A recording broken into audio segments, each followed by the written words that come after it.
മഹാലക്ഷ്മി സീരിയലിൻ്റെ പുതിയൊരു എപ്പിസോഡിലോട്ട് എല്ലാവർക്കും സ്വാഗതം. അങ്ങനെ കമലേശ്വരം വീട്ടിൽ നിന്നും തിരിച്ചെത്തുന്ന മഞ്ജുവിൻ്റെ ഫോണിലോട്ട് മേഘനാഥൻ്റെയും മാനസയുടെയും ഒരു ഫോട്ടോ എത്തുകയാണ്. അത് കാണുമ്പോൾ മഞ്ജു ആകെ വിഷമിച്ച് ആകെ വെപ്രാളപ്പെട്ട് നിൽക്കുന്നുണ്ട്. അതേസമയം അവിടെ നിൽക്കുന്ന സീമന്തിനിയെയും നാത്തൂനെയും ഫോട്ടോ കാണിക്കുന്നുണ്ട്. ഇതാരാണെന്ന് നിങ്ങൾക്കറിയാവോ എന്ന് ചോദിക്കുന്നു. അപ്പോൾ അവർക്ക് ആളെ കണ്ടപ്പോൾ തന്നെ മനസ്സിലായി ഇത് മേഘനാഥൻ്റെ വേറൊരു സെറ്റപ്പാണെന്നുള്ള കാര്യം.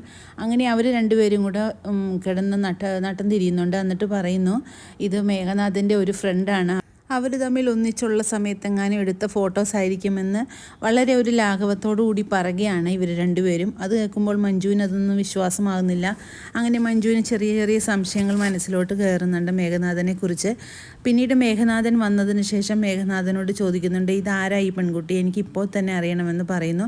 അങ്ങനെ മേഘനാഥൻ ഈ പെൺകുട്ടിയുടെ ഫോട്ടോ കാണുമ്പോഴത്തേക്കും ആകെ വിഷമിക്കുന്നുണ്ട്. മേഘനാഥൻ ആകെ വെപ്രാളപ്പെട്ട് ഒരു പേടിയോടുകൂടി മഞ്ജുവിൻ്റെ മുമ്പിൽ നിൽക്കുന്നുണ്ട്.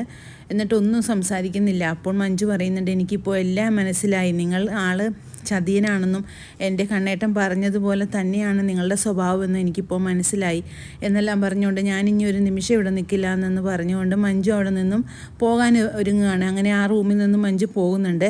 പക്ഷേ മഞ്ജു അവിടെ നിന്നും പോകുന്ന പോലെ കാണിച്ചിട്ട് റൂമിൻ്റെ സൈഡിൽ ഒളിച്ചു നിൽക്കുകയാണ്. ഇനി മേഘനാഥൻ്റെ അടുത്ത് എന്തെങ്കിലും ആരെങ്കിലും വിളിക്കുന്നുണ്ടോ ഇല്ലയോ എന്നൊക്കെ അറിയാൻ വേണ്ടി.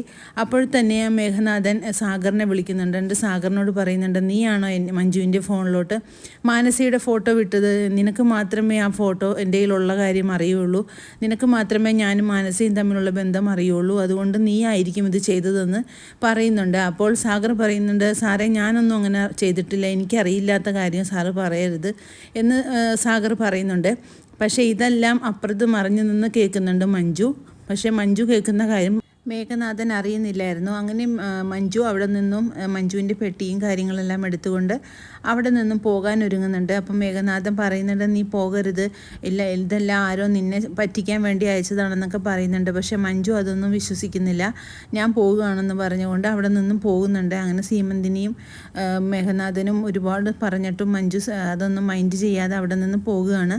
അങ്ങനെ മഞ്ജുവിൻ്റെ കമലേശ്വരം വീട്ടിലോട്ടുള്ള തിരിച്ചു വരവാണ്. പിന്നെ അങ്ങനെ കമലേശ്വരത്ത് എത്തുമ്പോൾ ദുർഗ മഞ്ജുവിനെ കാണുന്നുണ്ട്. അപ്പം മഞ്ജുവിൻ്റെ വരവ് അത്ര പന്തിയല്ലെന്ന് മനസ്സിലാക്കുന്ന ദുർഗ ആകെ വിഷമിച്ച് എന്ത് പറ്റി കാണുമെന്നൊക്കെ ഓർത്ത് ഇങ്ങനെ വിഷമിച്ച് നിൽക്കുകയാണ്.